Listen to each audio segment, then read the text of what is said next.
தமிழ்நாடு தவ்ஹீத் ஜமாத் கோவை மாநகர் மாவட்ட செயற்குழு கூட்டம். முன்மாதிரி முஸ்லிம் இளைஞர்கள் என்ற தலைப்பிலான செயல் திட்டம் குறித்து ஆலோசனை. தமிழ்நாடு தவ்ஹீத் ஜமாத் கோவை மாநகர் மாவட்ட செயற்குழு கூட்டம் உக்கடம் பிலால் நகர் மாவட்ட அலுவலகத்தில் நடைபெற்றது.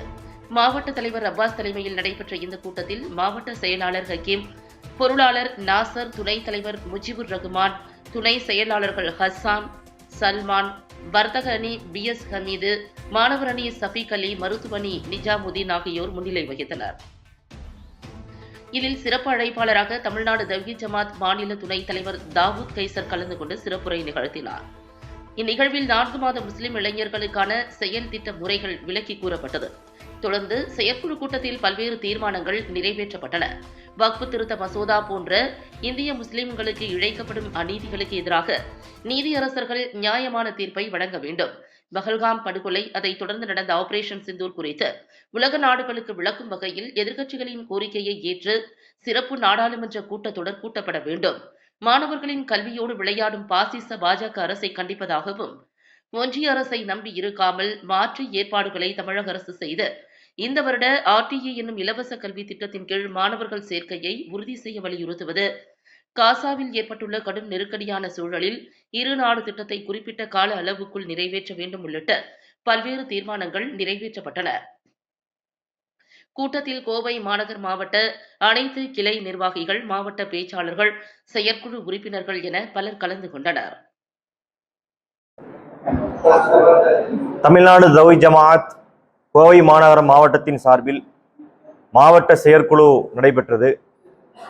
இந்த செயற்குழுவிலே மாநில தலைமை அறிவித்துள்ள முன்மாதிரி முஸ்லிம் இளைஞர்கள் செயல் திட்டத்தை குறித்து விளக்கியிருக்கின்றோம்.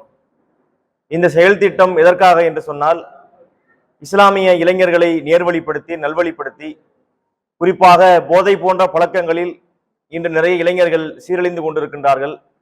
கல்வி குறித்த விழிப்புணர்வு இல்லாமல் இருக்கின்றார்கள். அத்தகைய இளைஞர்களை கண்டறிந்து அவர்களுக்கு உரிய முறையிலே ஆலோசனைகளை வழங்கி அவர்களை தரம் உயர்த்த வேண்டும் என்ற நோக்கத்தில் தான் இந்த செயல் திட்டத்தை நாங்கள் எடுத்திருக்கின்றோம். அதே போல தமிழ்நாடு தவ்ஹீத் ஜமாத்தின் சார்பிலே ஏராளமான சமுதாய பணிகளை நாங்கள் மேற்கொண்டிருக்கிறோம். குறிப்பாக இரத்த தானம், மருத்துவ முகாம்கள் என்று இது இஸ்லாமியர்களுக்கு மட்டுமல்ல, எல்லா தரப்பு மக்களுக்கும் உரிய சேவைகளை நாங்கள் ஆற்றி வருகின்றோம். இத்தகைய அறப்பணிகளிலும் இளைஞர்களை நாங்கள் இணைத்துக் கொள்ள வேண்டும். அவர்களை இணைத்து இந்த பணியை செய்யக்கூடிய நேரத்திலே வருங்காலத்தில் வரக்கூடிய அந்த இளைய சமுதாயம் நல்ல சமுதாயமாக வருவார்கள் என்ற நோக்கத்தில் தான் இந்த செயல் திட்டத்தை அறிவித்திருக்கிறோம். இது 4 மாத காலம் இந்த பிரச்சாரம் நடைபெற இருக்கிறது. முன்மாதிரி முஸ்லிம் இளைஞர்கள் என்ற இந்த செயல் திட்டம் ஜூன், ஜூலை, ஆகஸ்ட், செப்டம்பர் ஆகிய இந்த 4 மாதங்கள் நடைபெற இருக்கின்றது. இந்த பிரச்சாரத்தின் வாயிலாக கோவையில் மாத்திரம் கிட்டத்தட்ட ஒரு 5000 இளைஞர்களை நல்வழிப்படுத்த வேண்டும் என்ற நோக்கத்தில் நாங்கள் செயல்பட்டு கொண்டிருக்கிறோம். RTE என்கின்ற ஒரு திட்டத்தின் மூலமாக, ரைட் டு எஜுகேஷன் என்று சொல்லுவார்கள், இந்த திட்டத்தின் மூலமாக ஏழை மாணவியர்கள் தனியார் பள்ளியிலே படிக்கக்கூடிய ஒரு சூழ்நிலையை கடந்த காலங்களிலே அரசாங்கம் செய்து வந்தது. அதாவது அரசு பள்ளி என்பது இலவசமாக நடைபெறக்கூடிய ஒரு நிறுவனம். தனியார் நிறுவனங்களை பொறுத்தவரை அதுல குறிப்பிட்ட சில எண்ணிக்கையில் உள்ள அந்த நபர்களுக்குரிய செலவை மத்திய அரசாங்கம் வழங்கிய அடிப்படையிலே அவர்கள் படித்து வந்தார்கள். ஏறக்குறைய ஒரு 80,000 பேர் இதிலே பயன்பெற்று வந்தார்கள். இந்த ஆண்டினுடைய RTE சம்பந்தமாக எந்த அறிவிப்பையும் மத்திய அரசாங்கம் இன்னும் வெளியிடவில்லை.